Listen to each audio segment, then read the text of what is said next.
Hey friend, grab your coffee, tea, lemon water, whatever you sip when you settle into yourself. Today I want to talk to you about something real, something that shows up in almost every relationship, no matter how healthy or connected you are. A breakdown in communication, or what one feels like anyways.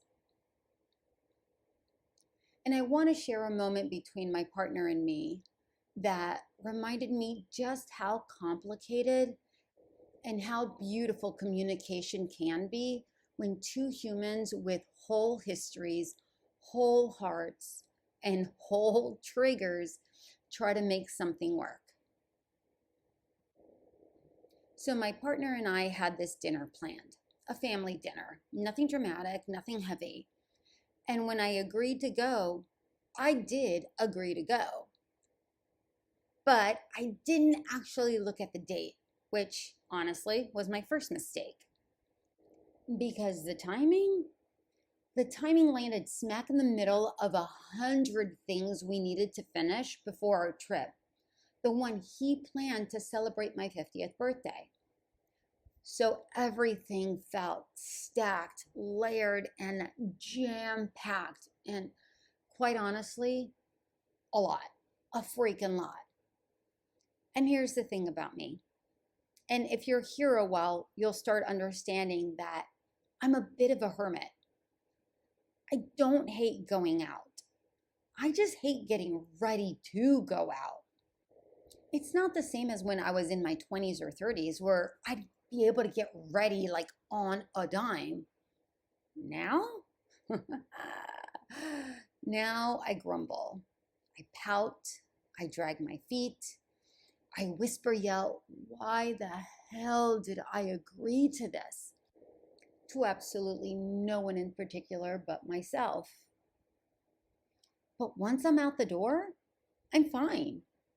I'm laughing, talking, enjoying myself, totally normal. It's just the getting ready part that makes me want to just lock the door and hide under the covers. So when I was doing my usual pre-event grumble, nothing new, and my partner gently and calmly said something like, hey, can you just get ready without complaining? I don't ask a lot. He thought that I was talking about his family, and it wasn't that at all. And listen, he had every right to say that. He wasn't rude or attacking. He was just being honest. But the second he said it, I got triggered. Not because of him, but because of old relationships where I wasn't allowed to express how I felt. Even harmless things like just being tired, overwhelmed, or being introverted. And that's the worst part about triggers, right? You know this person isn't the problem. You know that they don't treat you that way. But your nervous system doesn't stop to do a background check. It acts instantly, automatically, like muscle memory born from survival. So I got quiet. Not cold, not mad, just quiet. Which to him feels like I'm shutting down. But for me, it's the opposite. When I get quiet, it's because my internal counsel, my heart, my emotions, and my brain all file into the boardroom like, okay, are we really upset? Or are we just reacting out of an old wound? Is this really about him? Or is this about your past? Are you overloaded? Or did something actually hurt you? And I cannot sort that out while talking. I need silence. I need space. I need that pause so that I don't have a knee-jerk reaction and say something careless, especially if it's not even about him. But while I'm doing that, he's having his own experience. To him, my silence feels completely different. To him, my silence is telling him, you can't express your feelings. You can't tell me your truth. You can't say something bothers you, which is not what I'm trying to do. Not at all. So later, we sat down, not in anger or defensiveness, just two people who love each other trying to understand the glitch in the system. And we said the quiet parts out loud. He said, when you get quiet like that, it makes me feel like I can't speak my mind. I responded, when you react to my grumbling, it instantly takes me back to old relationships where I wasn't allowed to have feelings. And here's the beautiful part. Neither of us said, you shouldn't feel that way. You shouldn't say those things. We both had the right to feel exactly how we felt. We both had the right to say what we needed to say. And even though this is a recurring tension, and trust me, it is, it has improved so much over time. Because before, it would have taken us days to get to this conversation. Now, we talk within minutes. We repair in real time. And that, my love, that is progress. Not perfection, not a flawless relationship, just two humans willing to keep showing up for the same conversation until it becomes easier. Before we move into the reflection, I want to open this space to you.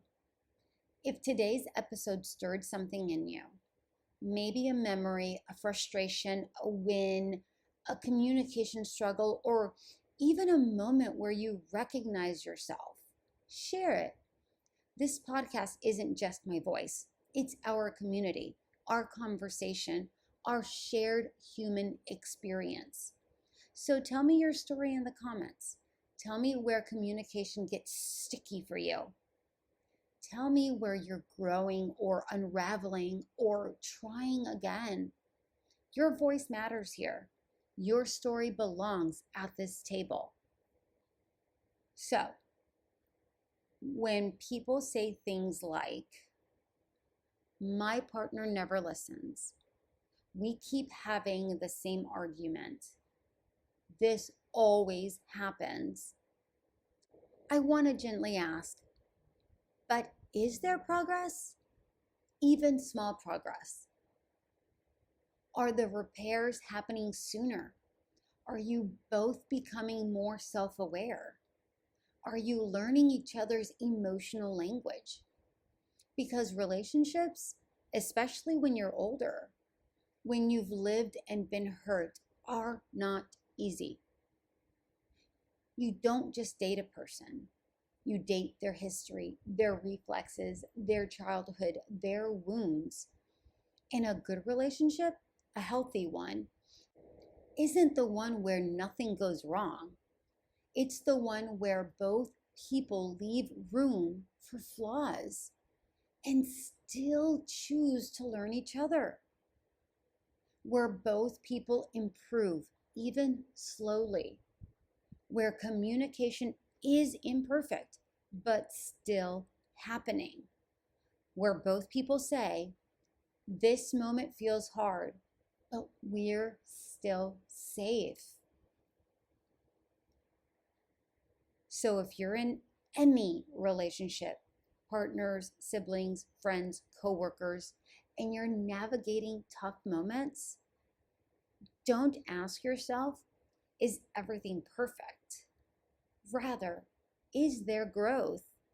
Because growth, even tiny, stubborn, slow growth, is what love actually looks like. Before we get into the sip of the day, if this episode resonated with you, it would mean so much if you supported the show. Follow or subscribe, share it, drop a comment, or check out our shop. Every little bit helps keeps this cozy corner of the internet brewing. So your sip of the day. Healthy communication isn't just talking. It's understanding the human behind the words. Thanks for sitting with me today and for giving yourself and your people the grace to be human. Until next time.